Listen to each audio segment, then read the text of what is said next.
Welcome to our countdown of the craziest plane landings you won't believe. We're about to take a wild ride around the world, visiting places where landing a plane takes on a whole new meaning. I'm talking white-knuckle approaches, death-defying maneuvers, and enough crosswinds to blow your hair back to last Tuesday. From heart-stopping moments to incredible pilot skills, these landings will leave you on the edge of your seat. First up, we're headed to Hong Kong's old Kai Tak Airport, a place pilots called the Checkerboard Challenge. Imagine skyscrapers looming on either side, and a runway that jutted out into the harbor like a concrete pier.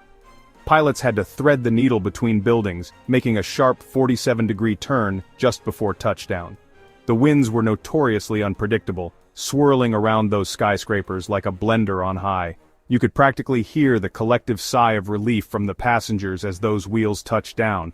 They say that every successful landing at Kai Tak was a testament to human skill and maybe a little divine intervention. Pilots used to joke that you didn't need a passport to land at Kai Tak, just a prayer book. Kai Tak closed in 1998, but its legend lives on. It's a reminder that sometimes the most terrifying landings can also be the most exhilarating. Next, we're jetting off to the Caribbean, to a little slice of paradise called St. Martin. Most folks come here for the beaches, the crystal clear water, maybe a pina colada or two. The island offers a perfect blend of relaxation and adventure.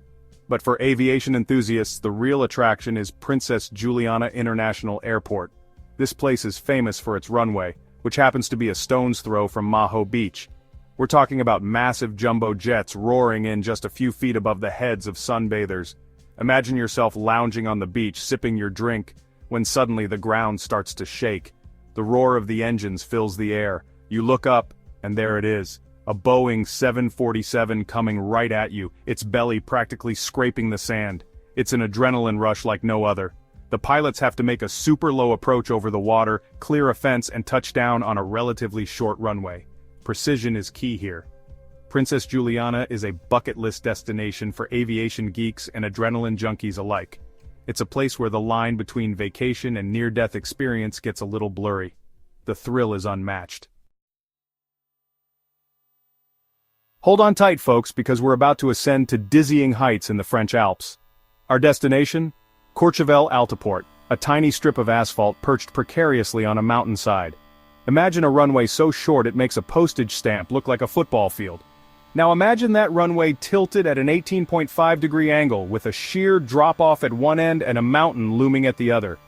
Pilots need special certification just to attempt this landing, and for good reason. They've got to navigate treacherous mountain winds, avoid the ski slopes, and somehow stick a landing on a runway that looks like a ramp to the sky.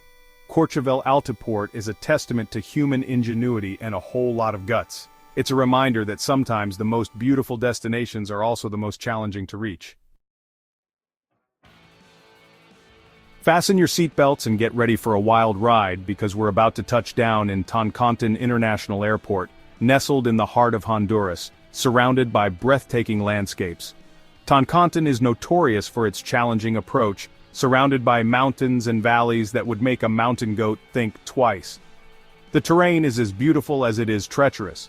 Pilots have to navigate this treacherous terrain, making a series of sharp turns and steep descents just to get close to the runway. It's a test of skill and nerve.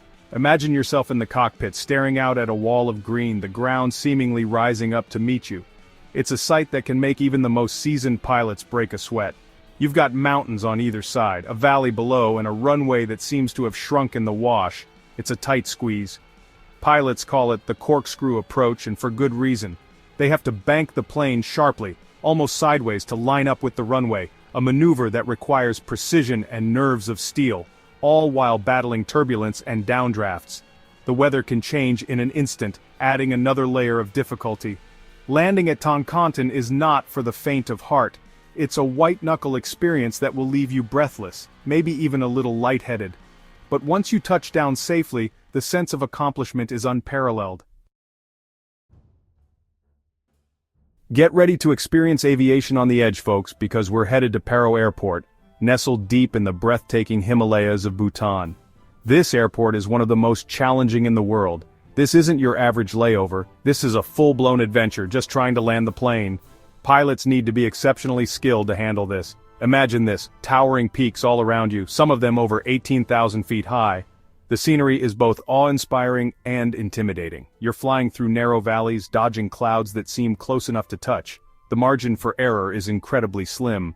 Pilots who land at Paro need nerves of steel and the eyes of a hawk. They rely on visual flight rules, meaning they're basically flying by the seat of their pants, using their eyesight and a whole lot of skill to navigate this challenging terrain. It's a true test of their abilities. One minute you're soaring above the clouds, the next you're dipping down into a valley, the ground rushing up to meet you. It's a roller coaster of emotions. Landing at Paro is a truly humbling experience, a reminder that even with all our technology, we're still at the mercy of Mother Nature. The weather can change in an instant. It's also a testament to the skill and courage of the pilots who navigate this challenging airport day in and day out. Their expertise ensures that every landing is as safe as possible. Hold on to your hats, folks, because we're about to experience a landing that's anything but ordinary. We're headed to Madeira Airport, a tiny island in the Atlantic Ocean, where the wind is king and landings are a spectacle. This airport is famous for its runway, or should I say, runways. One of the runways is perched precariously on a platform, held up by 180 massive columns. Imagine yourself in the cockpit, battling crosswinds that could knock you off your feet, let alone land a plane. You're coming in sideways, trying to line up with a runway that seems to disappear into the ocean. Landing at Madeira is not for the faint of heart, but it's a heck of a story to tell. It's a reminder that sometimes, the most challenging landings can also be the most rewarding. Get ready to take your breath away, folks, because we're headed to Lukla Airport, perched high in the Himalayas of Nepal. This is the gateway to Mount Everest, and let me tell you, the journey starts the moment you touch down. Imagine a runway carved into the side of a mountain, just 1,729 feet long and sloping uphill at a 12-degree angle. Pilots who land here are a special breed, folks. They've got to navigate treacherous mountain winds, dodge clouds that seem to hug the peaks, and somehow stick a landing on a runway that looks more like a ski jump. Landing at Lukla is not just about skill, it's about respect. Respect for the mountains, respect for the elements, and respect for the sheer audacity of building an airport in a place like this. Hold on tight, folks, because we're about to touch down in one of the most unique airports in the world. Welcome to Gibraltar International Airport, where the runway intersects with a busy city street. Imagine yourself on final approach, lining up with the runway, when suddenly, you see cars and pedestrians just a few hundred feet away.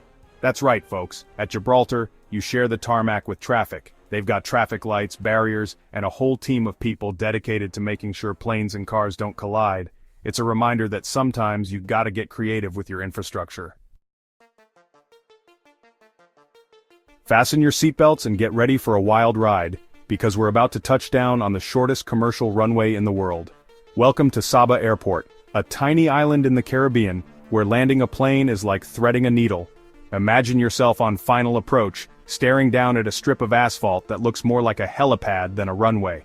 It's just 1,312 feet long, folks, with cliffs on either side and the vast ocean beckoning beyond. This is the real deal, folks, where pilots need nerves of steel and the precision of a surgeon. Landing at Saba is a testament to human skill and a whole lot of guts. Get ready for a chilling experience, folks, because we're headed to Narsarsuaq Airport, located in the breathtaking but unforgiving landscape of southern Greenland. This is a place where ice rules, winds howl, and landing a plane is an adventure. Imagine yourself on final approach, staring down at a runway carved into the edge of a fjord. Towering icebergs drift in the distance, and the wind is whipping snow across the tarmac.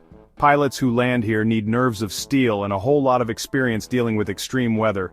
They've got to contend with strong crosswinds, unpredictable turbulence, and the ever-present threat of ice. One minute you're soaring above a frozen wonderland, the next you're battling the elements, trying to keep the plane on course. Landing at Narsarsuaq is a humbling experience, a reminder that even with all our technology, we're still at the mercy of Mother Nature. Well, folks, there you have it, 10 of the craziest plane landings ever caught on camera. From the Himalayas to the Caribbean, we've seen it all. Short runways, extreme weather, and enough close calls to make your hair stand on end. Thanks for watching. Don't forget to like, comment, and subscribe for more incredible aviation moments. Which landing amazed you the most? Let us know in the comments below.